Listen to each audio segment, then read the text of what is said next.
A total of 757 flood victims in Johor and Sabah are still being housed in several temporary relief centres as of 4 p.m. today. In Johor, the State Disaster Management Committees, JPBN, informed that the number of flood victims placed in 6 relief centres increased from 623 compared to 670 victims at 8 a.m. today. Batu Pahat, which is experiencing stagnant floodwaters, recorded 597 flood victims from 165 families in 5 relief centres, whilst 26 evacuees from 9 families are still seeking shelter at one centre in Segamat. In Sungai Bekok in Batu Pahat, the water level is still above the level with a reading of 18.92 metres. In Sabah, the state JPBN Secretariat said that the number of flood victims remained at 134 people from 40 families who are being housed at a relief centre in Beaufort District. U.S. officials shut down the Chinese balloon that has been floating over the United States this week. It came at the direction of President Biden, who authorized the move. Early Saturday, he told reporters in Syracuse, New York, that he will take care of it. On Saturday, the balloon was over North Carolina before officials shut it down over the Atlantic Ocean.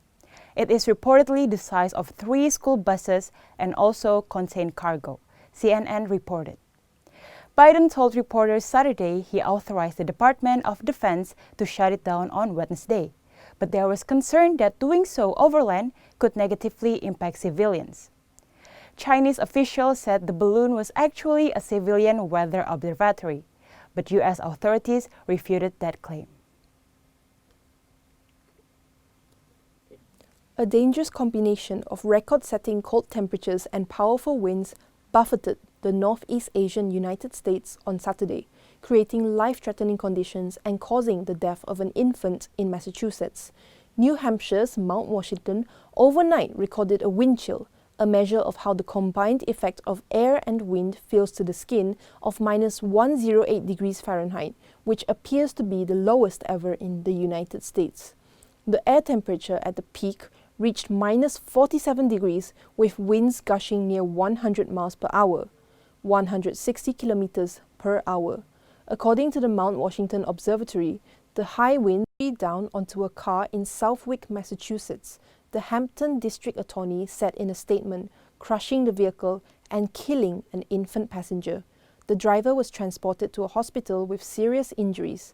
The NWS office in Caribou, Maine said that it had gotten reports of frostquakes, tremors that are feeling like earthquakes but are caused by the soil cracking suddenly in the cold, as well as trees splitting open, likely due to sap freezing inside the trunks.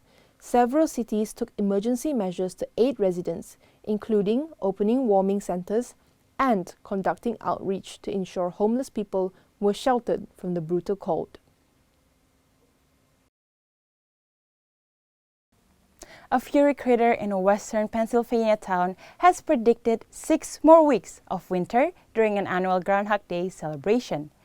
People gathered Thursday at the Gobbler's Knob as members of Punxsutawney Phil's inner circle, when they summoned the groundhog from his tree stump at dawn to learn if he has seen his shadow.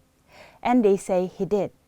According to folklore, if he sees his shadow, there will be 6 more weeks of winter. If he doesn't, spring comes early.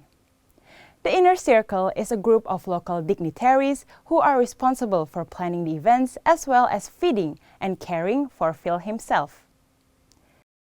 The annual event in Punxsutawney, about 65 miles northeast of Pittsburgh, originated from a German legend about a furry rodent. The gathering usually attracts thousands.